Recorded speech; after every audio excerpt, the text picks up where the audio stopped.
Insiden jatuhnya pesawat tempur TNI T-50I Golden Eagle di Blora, kronologi dan kondisi terkini. Satu pesawat tempur latih milik TNI Angkatan Udara dikonfirmasi jatuh di Blora, Jawa Tengah pada Senin 18 Juli 2022. Pesawat tempur jenis T-50I Golden Eagle ini jatuh ketika melakukan latihan malam. Lantas, bagaimana kronologi jatuhnya pesawat? Seperti apa perkembangannya saat ini? Berikut rangkumannya. Pesawat tempur T-50I Golden Eagle mulanya take off atau lepas landas dari Pangkalan Udara TNI Angkatan Udara Iswahyudi, Magetan, Jawa Timur pada pukul 18.24 waktu Indonesia Barat.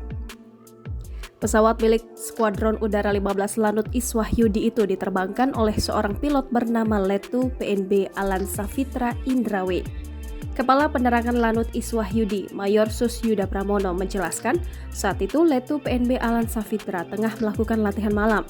Setelah beberapa saat terbang, pesawat dengan tail number TT5009 itu dilaporkan hilang kontak sekitar pukul 19.25 waktu Indonesia Barat. Sesaat sebelum hilang kontak, Letu PNB Alan Safitra disebut sempat berkomunikasi dengan Flight Director.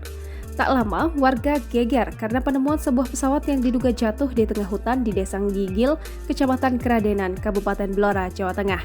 Warga juga mengaku mendengar suara ledakan. Polisi pun langsung bergerak ke lokasi kejadian dan mengonfirmasi adanya puing-puing pesawat di sekitar lokasi kejadian.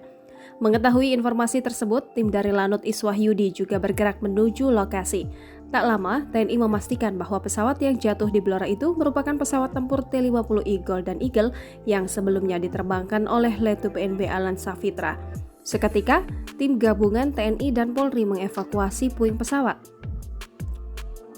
Komandan Distrik Militer Dandim 0721 Blora, Letnan Kolonel Infanteri Andi Sulistyo Kurniawan Putro pun memastikan adanya korban gugur dalam peristiwa jatuhnya pesawat tempur T-50I Golden Eagle. Namun demikian, jenazah korban pesawat jatuh belum dapat diidentifikasi lengkap. Proses evakuasi sendiri dihentikan sementara waktu karena kondisi sudah gelap. Dan medan di area lokasi terjatuhnya pesawat sangat sulit. Proses evakuasi dilakukan oleh personil gabungan TNI bersama Polres Blora, Basarnas, hingga Badan Penanggulangan Bencana Daerah. Jangan lupa subscribe, share, komen, dan like ya!